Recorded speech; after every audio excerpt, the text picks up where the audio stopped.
Bonsoir et bienvenue à une nouvelle émission Le Micro du Soir. Aujourd'hui, j'ai le grand plaisir d'accueillir une nouvelle fois la comédienne Marcella Motok. Après une première discussion, je crois il y a un peu plus de 3 ans à peu près.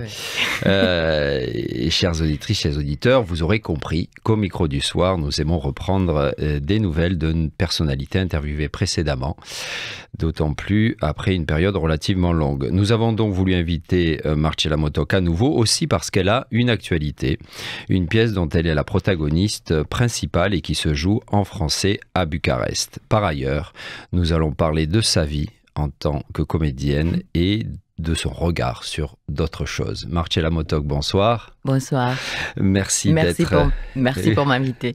C'est avec grand plaisir. Alors en premier lieu, vous allez nous présenter le spectacle La fille de l'arc-en-ciel qui va notamment se jouer le vendredi 4 avril à 19h, vendredi prochain donc, ouais, au Teatrul de Arte à Bucarest. Oui, tout à fait. Pièce de Léa Bougnard.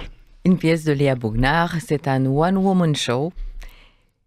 Et je peux commencer par dire que c'est la plus belle pièce dont j'ai jamais joué.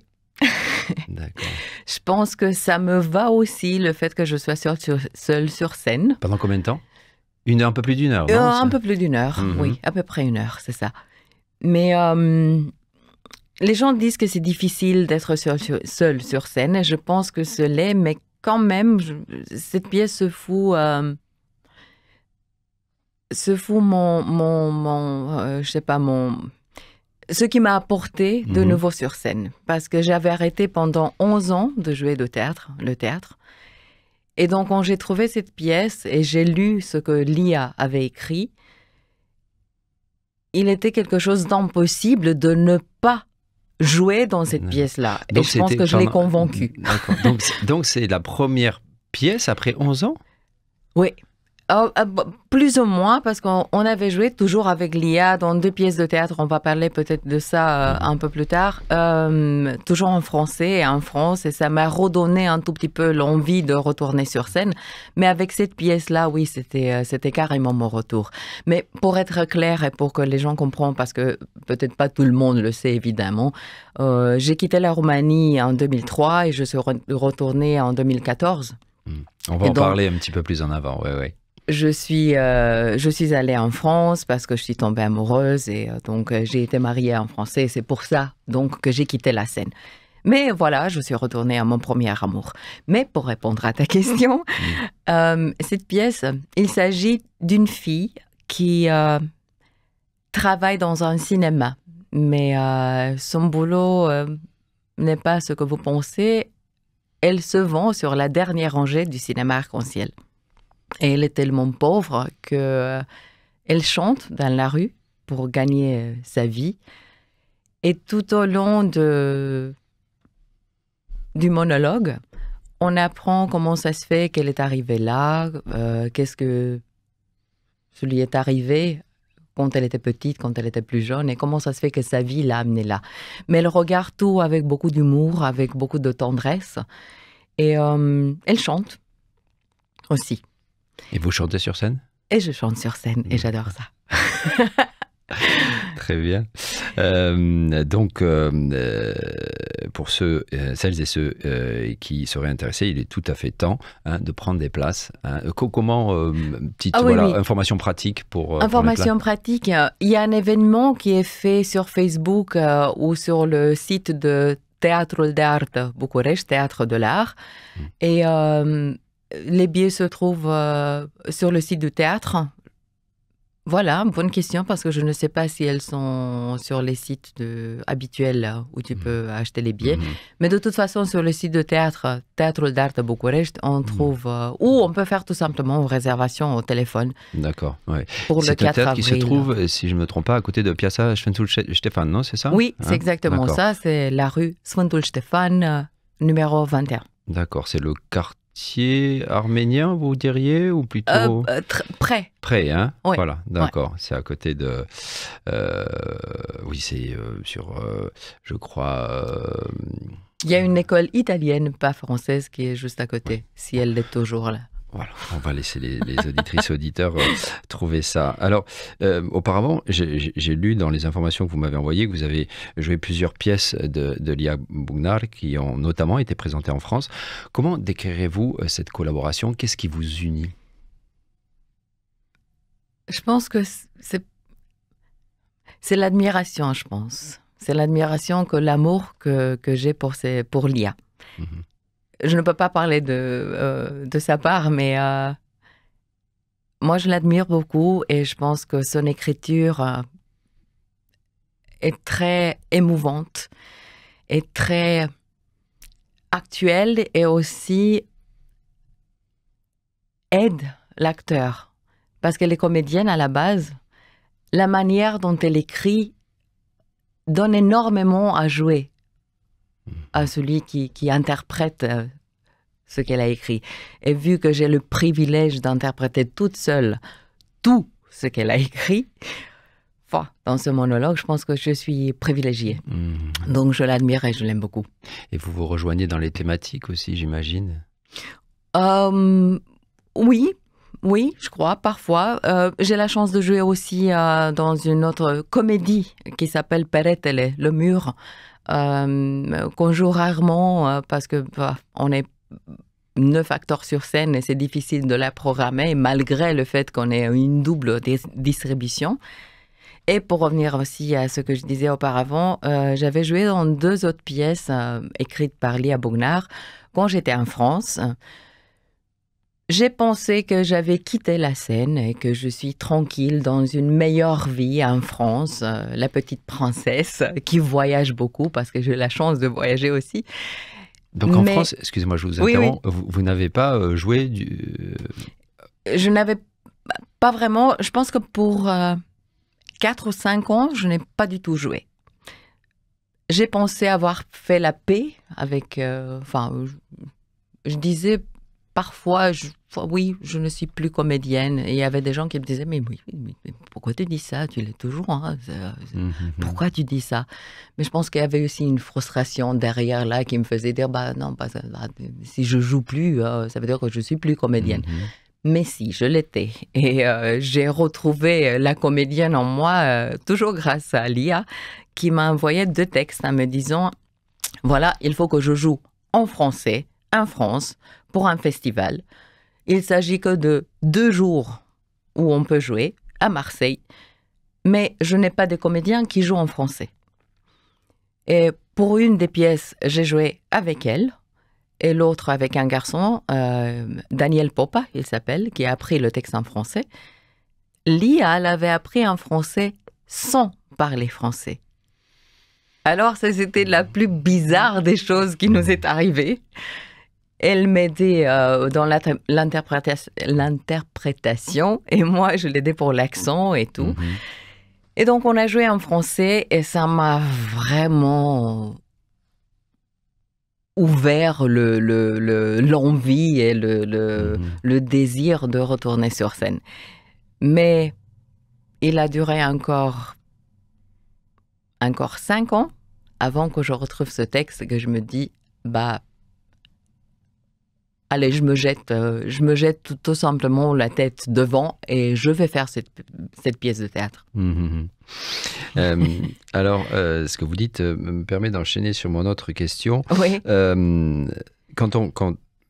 Alors, par rapport aux informations que vous m'avez envoyées, puis aussi quand on va sur votre site marcelamotoc.com, on sent que le théâtre prédomine, mais je me rappelle dans un précédent entretien, il y a plusieurs années qu'on avait fait ensemble, vous me disiez que, évidemment, vous étiez également intéressé par le cinéma, vous avez fait des séries télé tout à fait dernièrement, donc on sent, malgré cet intermède, on va dire français, on sent une vraie passion indéfectible chez vous, une énergie. D'où vient-elle cette énergie? Et est-ce que ce que vous donne ce métier, vous diriez, n'a pas de prix?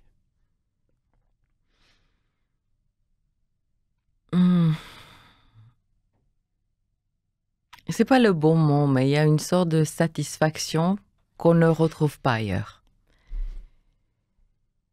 Et quand tu as la passion qui te dirige et quand tu as la chance de pouvoir faire un métier de ce que tu ressens être presque... Au plus profond. Oui, je dirais que mon métier, c'est mes organes. C'est moi, c'est ce qui me tient en vie. C'est ce qui vous définit, oui. C'est ce qui me définit, oui. Donc, quand tu as la chance de faire de ta passion un métier, et c'est une satisfaction et quelque chose que tu peux pas... oui, il n'y a pas de prix. Et c'est pour ça, d'ailleurs, que les gens en profitent parfois. Oui, je vois ce que vous voulez dire. Ouais. Et donc, il faut vraiment que ce soit quelque chose qui vous définisse, comme vous le dites, parce que je suppose qu'il y a des hauts et des bas. Hein, oui. La célébrité, ça va, ça vient. Oui, la célébrité, ça va et ça vient, ou ça vient pas, ou ça vient et ça part. C'est comme la vie. Hein. Mais... c'est ce matin que j'ai lu, c'est apparu comme ça sur social media, une citation qui dit, c'est Martin Luther King qui dit « If I cannot do great things, I will do small things, but in a great way. » Ah ouais, si je ne peux pas faire des grandes choses, j'en ferai des petites, mais d'une belle façon. Manière grandiose, voilà. Une belle citation, oui. Et je pense que ça me va, cette citation. Et justement, je me suis dit, bah voilà, je la retiens. Ça va pour l'interview d'aujourd'hui. Je pense que c'est pas important si on est vraiment célèbre ou pas. C'est important comment tu le vis. Et qu'on puisse vivre de sa passion, de toute façon. Ah oui, ça, c'est vraiment très important. Et c'est de plus en plus... D'une façon décente, ça, c'est quand même... Oui, et c'est de plus en plus difficile, je l'avoue. Et je pense aux jeunes aussi... J'ai été conseillée quand j'étais petite et quand j'ai voulu commencer ce métier, j'ai été conseillée de ne pas le faire. De trouver autre chose qui ressemble ou quelque chose qui peut surtout m'apporter... Vous parlez de votre entourage proche? Oh, oui, l'entourage proche et même les comédiens qui m'ont préparé pour passer l'examen à l'Académie de théâtre. Même eux, ils me disaient, si ça brûle pas vraiment... Laisse tomber, hein. Tu seras plus heureuse. Fais autre chose.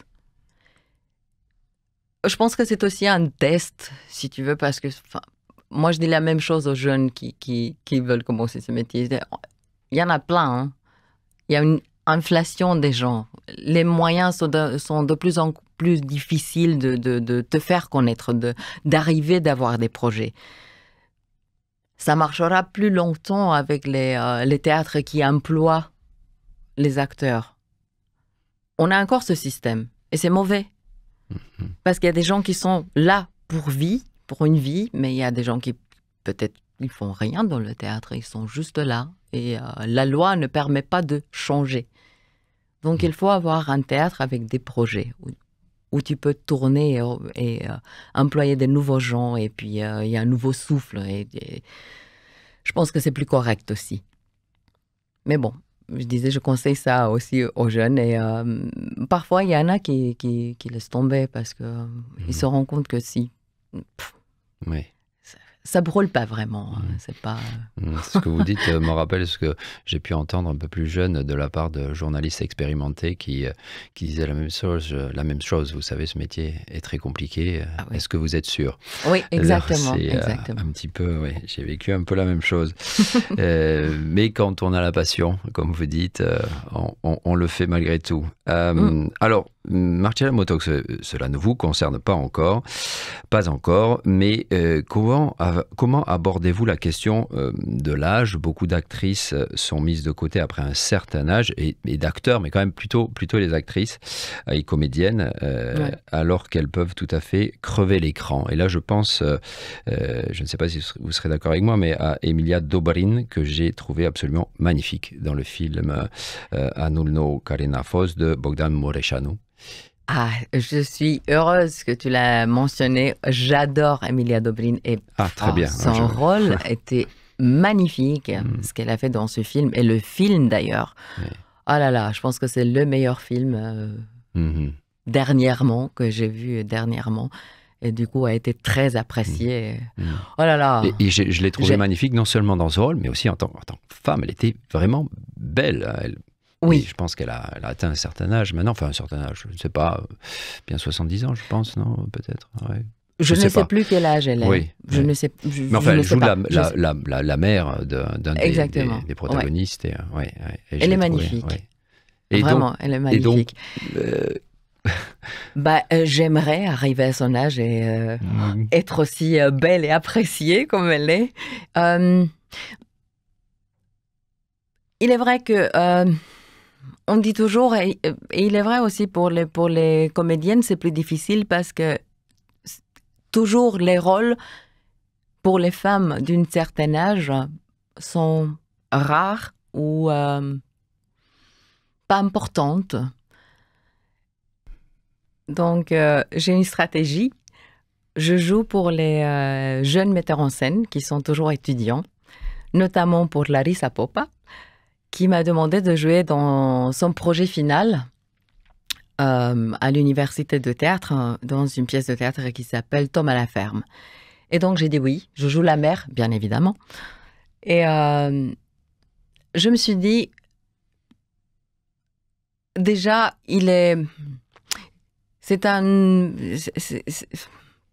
c'est quelque chose de nouveau que j'expérimente, que je peux expérimenter. Et aussi, je me suis dit, les jeunes vont me voir. Peut-être plus tard, quand ils arriveront, je serai plus vieille et ils arriveront à monter sur scène. Belle stratégie, j'ai compris. Ils vont se rappeler, voilà, Marcella a joué dans cette belle pièce de théâtre et du coup, je peux la prendre aussi. Ah non, très bien, c'est une stratégie à très long terme quand même, très long terme. Pas si long que ça, mais oui, à très long terme. Alors, si vous voulez bien, Marcia Motok, j'aimerais qu'on parle maintenant d'autres sujets, enfin, qui sont liés, évidemment, mais disons annexes, que ce soit ou en Roumanie ou ailleurs, les budgets pour la culture se réduisent. En tout cas, c'est ce que j'entends ici ou en France, par exemple, et cela risque d'empirer vu la situation géopolitique actuelle. Je me rappelle d'avoir interviewé récemment Dan Perzowski, pardon, un artiste de renommée internationale qui me faisait part de ça, que son gagne-pain c'était les projets internationaux et que il pensait que tout allait devenir très national. Je pense à l'Italie aussi, qui a une politique culturelle très centrée sur tout ce qui a trait au national, à l'éloge du pays, etc. Sur ce point, quand vous regardez ce qui se passe en Roumanie et ailleurs, êtes-vous inquiète pour votre métier? Non, je ne suis pas inquiète, j'ai peur. Il est très difficile de trouver je sais pas, une recette ou dire voilà, je sais, c'est ça ce qui se passe, donc il faut faire ça. Il est de plus en même temps, je suis habituée de travailler sans argent, disons pour les productions de théâtre. Donc, que les institutions culturelles ont moins d'argent, c'est grave. Personnellement, ça ne me touche pas parce que je ne travaille pas avec les institutions. Je travaille surtout dans l'indépendant. Et dans l'indépendant, je pense que c'est ce qu'il faut faire aussi dans les plus grandes institutions.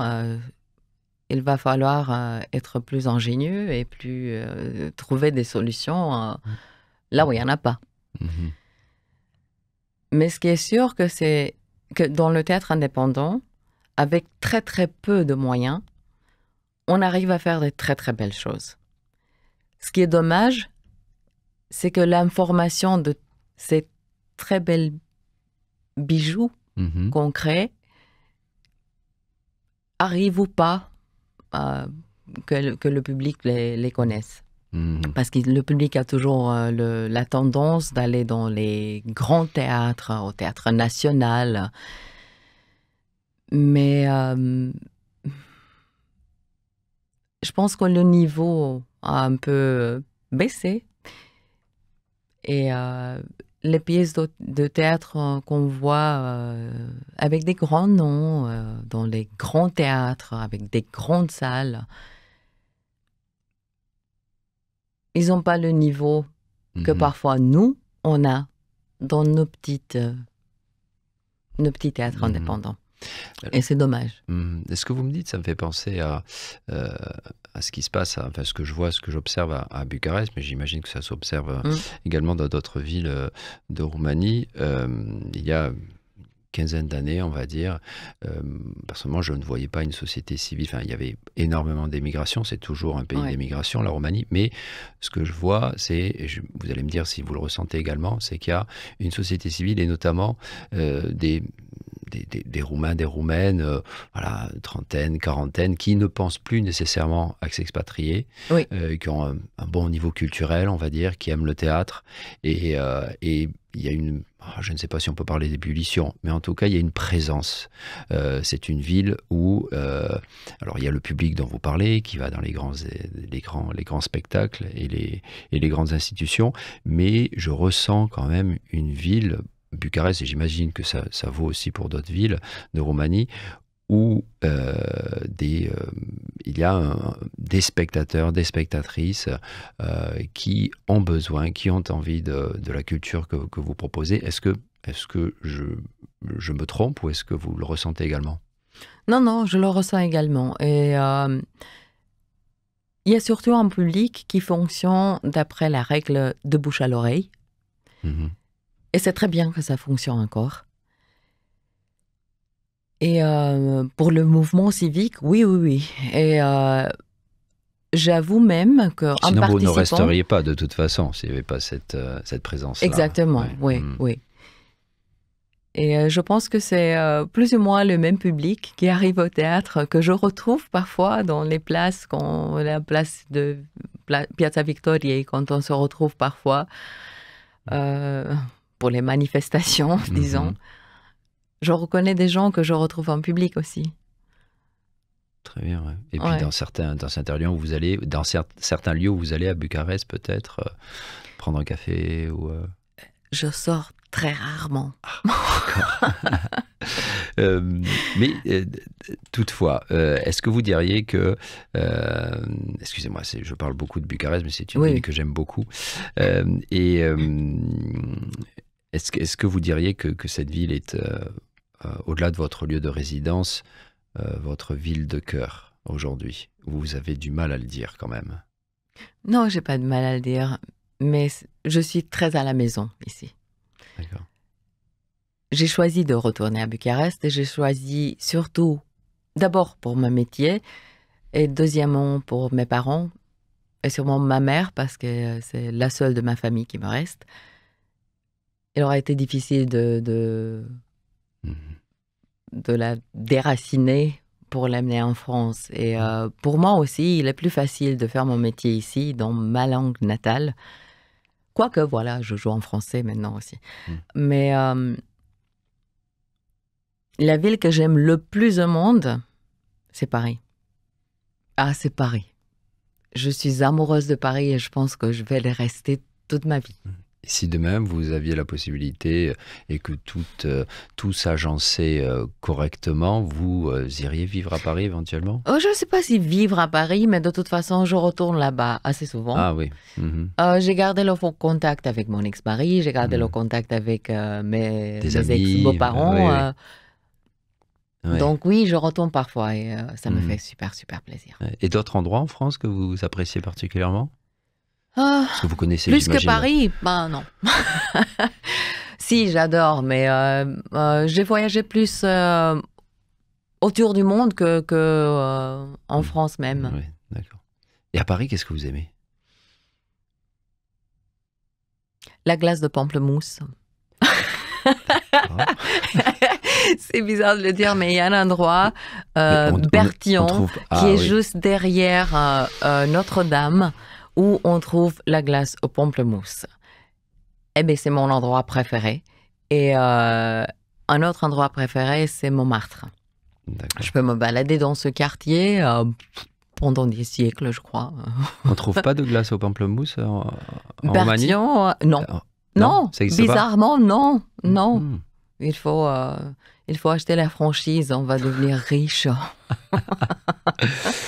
Très bien. Ben, écoutez, Marcella Motok, je vous remercie infiniment. On va rappeler le spectacle La fille de l'arc-en-ciel qui va donc se jouer le vendredi 4 avril à 19h au Teatru de Arte à Bucarest, à côté de la place Sfântu Ștefan. Donc, il n'est pas trop tard pour prendre des places à travers le site ou en appelant directement le théâtre. Voilà, une pièce qui se jouera en français avec vous et vous exclusivement. Voilà. Merci beaucoup. Merci à vous. Et on vous attend au théâtre. À vous également, Marcella Motok. Chers amis, excusez-moi. Chers amis, pourquoi pas. Chères auditrices, chers auditeurs, c'est tout pour ce soir. Bon week-end de théâtre et à bientôt. Week-end Placoute. Au revoir.